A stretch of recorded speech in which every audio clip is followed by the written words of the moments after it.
अनारकों के 8 दिन। लेखक हैं सत्यु। प्रकाशन राजकमल प्रकाशन समूह, नई दिल्ली पटना का है। अनारको का पहला दिन। अनारको एक लड़की है। घर में लोग उसे अन्नो कहते हैं। अन्नो नाम छोटा जो है सो उस पर हुक्म चलाना आसान होता है। अन्नो पानी ले आ, अन्नो धूप में मत जाना, अन्नो बाहर अंधेरा है कहीं मत जा, बारिश में मत भीगना अन्नो। और कोई बाहर से घर में आए तो घर वाले कहेंगे ये हमारी अनारको है, प्यार से हम इसे अन्नो कहते हैं। प्यार। आज अनारको का मूड खराब है। सुबह सुबह मां ने बिस्तर से उठा दिया और कहा कि ये लोटा ले और मंदिर में ठाकुर जी को जल चढ़ा आ। अनारको ने पूछा कि ठाकुर जी को क्यों जल चढ़ाएं? तो मां ने कहा ठाकुर जी को जल चढ़ाने से वह खुश होते हैं। अनारको ने पूछा ठाकुर जी को क्यों खुश करना है? तो मां ने जरा जोर से कहा यह भी कोई पूछने की बात हुई, चल उठ और मंदिर जा। अनारको ने समझाते हुए पूछा अच्छा ठाकुर जी क्या सिर्फ मंदिर में ही रहते हैं? अम्मा को मौका मिला और झट से कहने लगी बेटी, ठाकुर जी तो हर जगह रहते हैं, पत्थरों में, पेड़ों में, घर में, दीवार में, सड़क पर, खेत में और पता नहीं कहां कहां। इस पर अनारको ने कहा फिर मैं लोटे का यह पानी बाहर भिंडी के पौधे में डाला हूं? मां ने इस पर कुछ नहीं कहा, खींचकर उसे बिस्तर से उतारा और जमा दी चपत। सो अनारको लोटे में पानी लेकर निकल पड़ी। वह जानती थी कि वह क्या करने वाली है। गली के छोर तक जहां तक अम्मी उसे जाते देख सके वह सीधी जाएगी, फिर अचानक मुड़ जाएगी और लोटे का पानी कहीं भी उलटकर घूमने निकल जाएगी। सो वह सीधी निकल गई और किया भी वही। रास्ते में और लोग भी लोटा लेकर मंदिर की तरफ जा रहे थे। एक पंडित जी भी जाते हुए दिखे। पंडित जी किसी को समझाते हुए जा रहे थे बेटा, भगवान पर भरोसा रखो, वह सब कुछ ठीक कर देगा, उसकी ताकत अपरंपार है। अनारको ये तो नहीं समझ सकी कि अपरंपार क्या होता है, पर इतना जरूर समझ गई कि पंडित जी कह क्या रहे थे। भगवान के पास बहुत ताकत है। बस यही सोचते हुए चली जा रही थी कि इतने में किंकू दिख गया। बगीचे में किंकू सेमल के पेड़ के नीचे लेटा हुआ था। अनारको समझ गई कि किंकू को उसके पिताजी ने सुबह सुबह ट्यूशन पढ़ने भेजा होगा। पर इधर किंकू तो मजे से ऊपर सेमल के पेड़ को देख रहा था। जरा सी हवा चलती और सेमल की ढोल से फलों की रुई निकलकर हवा में उड़ती जाती। बंबई के लड्डू सी गोल गोल जैसे बादल हों। अनारको को देखा तो किंकू का चेहरा खिल उठा। अनारको ने उससे पूछा क्यों किंकू, क्या यह सच है कि भगवान की बहुत ताकत होती है? इस पर किंकू सोचने लगा, सोचता रहा, फिर बोला ये तो मालूम नहीं पर मेरी ताकत तेरे से ज्यादा है। अनारको ने समझ लिया कि किंकू बात बदल रहा है, पर उसने जाने दिया और हंस पड़ी। उसने मन ही मन सोचा पतला सा किंकू अपनी ताकत की डींग मार रहा है, और वह भी सुबह सुबह। सो अनारको ने कहा चल जा जा, पर किंकू तो अड़ गया। उस तरफ एक झूला बिल्कुल सीधा खड़ा था। किंकू ने कहा अच्छा चलो वहां चलकर सीसों पर बैठे। एक तरफ से उसे तुम दबाओ और दूसरी तरफ से मैं। अपनी अपनी ताकत लगाकर देखते हैं कि कौन किसको उठा पाता है।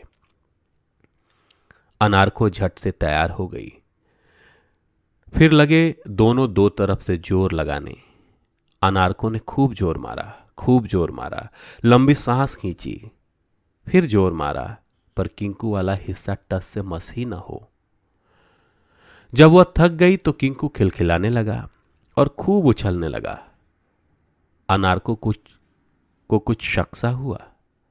अंदर ही अंदर कुछ गड़बड़ सा लगने लगा। कुछ सोचकर उसने कहा, अच्छा चल किंकू, अब जगह बदल कर करते हैं। तू मेरी तरफ आ जा और मैं तेरी तरफ, और फिर दबाते हैं। यह सुनकर तो किंकू की हंसी ही गायब हो गई। उसका उछलना भी कम हो गया, पर मन मारकर जैसे तैसे वह मान गया। इधर अनार को किंकू की तरफ आई तो क्या देखती है कि जमीन से एक हुकनुमा लोहे की छड़ निकली हुई है, जो सीसॉ के एक छोर में फंसकर उसे ऊंचा नहीं उठने देती। अनार को किंकू की झूठी ताकत का रहस्य ताड़ गई। उसने मन ही मन सोचा, अच्छा बेटा, तो ये बात है। आखिर तुम्हारा चोर उठे भी तो कैसे? असल में जब किंकू दबाता था तो वह हुक उसके पीछे होता था और अनारको को वह नहीं दिखता। 1, 2, 3 कहकर फिर से दोनों दबाने लगे। फिर क्या था, अनारको ने एक झटका लगाया और किंकू महाराज ऊपर, ऐसे ऊपर उठकर गिरे कि धूल में घुलटनियां खा गए। उठे तो नाराजगी से कहने लगे, जाओ, हम तुम्हारे साथ नहीं खेलते। हमारी गुलेल लौटा देना शाम को। हां, बस इतना कहा और चल दिए। पर अनारको बैठी रही। उसे जाने की जल्दी नहीं थी, क्योंकि इतना समय तो मंदिर जाने में ही लग जाता। वह जाकर सेमल के पेड़ के नीचे बैठ गई, जहां उसने अपना लोटा छुपाया था। जब जगह की अदला बदली की तभी समझ में आया कि किसकी कितनी ताकत है। अनारको बुदबुदा रही थी। फिर सामने रंग बिरंगी तितलियों और सेमल की रुई का ओढ़ना देखने लगी। फिर अचानक कुछ सोचने लगी और सोचते सोचते वह एक जगह पहुंच गई। उस एक जगह के अंदर एक जगह में वो क्या देखती है कि सामने से अम्मी चली आ रही हैं और पीछे पीछे पिताजी। फिर अम्मी रुक गई तो पिताजी भी रुक गए। अम्मी घूमकर पापा को देखने लगी। अरे ये क्या? अम्मी तो अम्मी थी, पर देख ऐसे रही थी पिताजी की तरफ जैसे पिताजी देख रहे हों, और पिताजी तो पिताजी थे, पर देख ऐसे रहे थे अम्मी की तरफ जैसे कि अम्मी हों।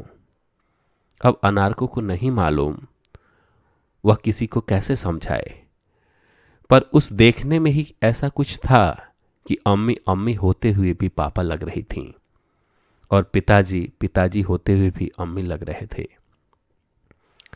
अनारको को अटपटा सा लगा और काफी मजेदार भी।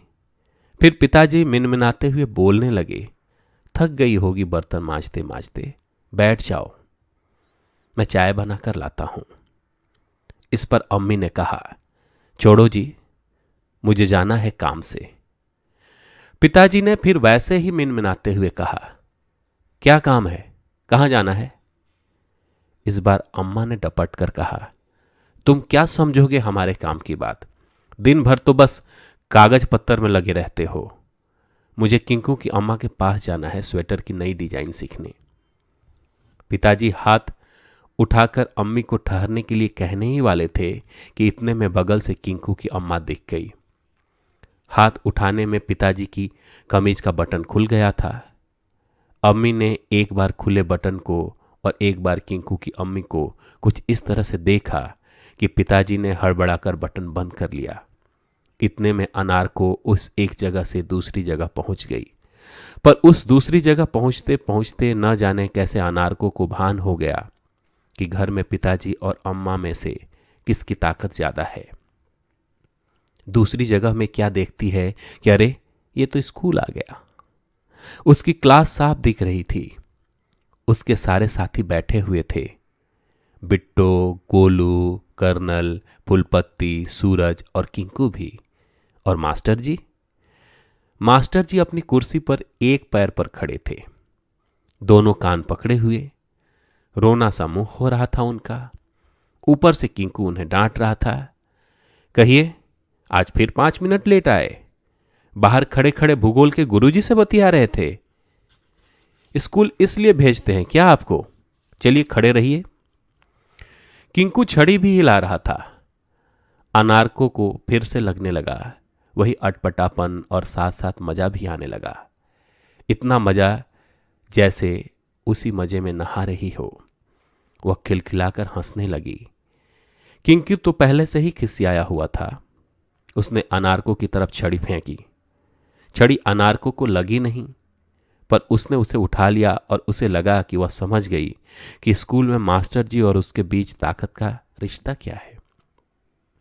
मास्टर जी रोने रोने को हो रहे थे क्योंकि उनकी धोती ढीली हो रही थी और किंकू था कि कान से हाथ छोड़ने ही न दे। अजीब नजारा था। अनारको को पता नहीं क्यों मास्टर जी पर थोड़ी दया आने लगी। सो दया करते करते वह उस एक जगह में एक तीसरी जगह पहुंच गई। वहां कुछ नहीं था, चारों तरफ बस कैसा दूर दूर सा। अनारको ने छड़ी को पैर पर बीचों बीच रखा और जोर लगाकर तोड़कर फेंक दिया। उस कहीं कुछ नहीं वाली जगह में फिर वह आगे बढ़ गई और अब पहुंच गई एक चौथी जगह में। यह चौथी जगह भी उसी एक जगह में थी। अरे, वहां तो बहुत हल्ला था। एक डॉक्टर था जिसके हाथ में सुई थी और सामने फूलपत्ती बैठी थी। डॉक्टर एक हाथ से सुई पकड़े दूसरे हाथ से सर पीट रहा था और फूलपत्ती थी कि लगी उस डॉक्टर पर चिल्लाने, अरे मरीज मैं हूं या तुम? बीमार मैं हूं या तुम? पेट में दर्द मुझे हो रहा है या तुम्हें? नहीं लगवानी मुझे तुम्हारी सुई। डॉक्टर रोते रोते गिड़गिड़ा रहा था, प्लीज एक बार लगा लेने दो, प्लीज। अगर तुम्हें सुई नहीं लगी तो मुझे पैसे कहां से मिलेंगे? पर फूलपत्ती तो बिल्कुल अड़ी हुई थी, टस से मस नहीं हुई। डॉक्टर पसीना पसीना हो रहा था। उधर अनारको ये नजारा देखकर अपनी खिलखिलाहट नहीं रोक पा रही थी। हंसते हंसते वह एक पांचवी जगह में पहुंच गई थी। वहां एक बागीचा था। बगीचे में सेमल का पेड़ था। पेड़ के नीचे लोटा था और सेमल की रुई वैसे ही उड़ी जा रही थी। अनारको समझ गई कि यह पांचवी जगह उस एक जगह में नहीं है। वह यह भी समझ गई थी कि अब घर चलने का वक्त हो गया है। सो लोटा उठाया और चल दी घर की ओर। घर आई तो मां ने पूछा, क्यों अन्नो, चढ़ाई ठाकुर जी को जल? अनारको ने कहा, हाँ अम्मी, जल चढ़ाया। फिर ठाकुर जी बहुत खुश हुए। उन्होंने हमारे गाल पर चुम्मी ली और खाने को लड्डू भी दिया और कहा है कि कल भी जरूर आना। इतना कहकर अनारको अंदर कमरे की ओर चल दी। बाहर अम्मा हंस रही थीं, जाने किस दुनिया में खो जाती है पगली, और अंदर कमरे में अनारको मुस्कुरा रही थी।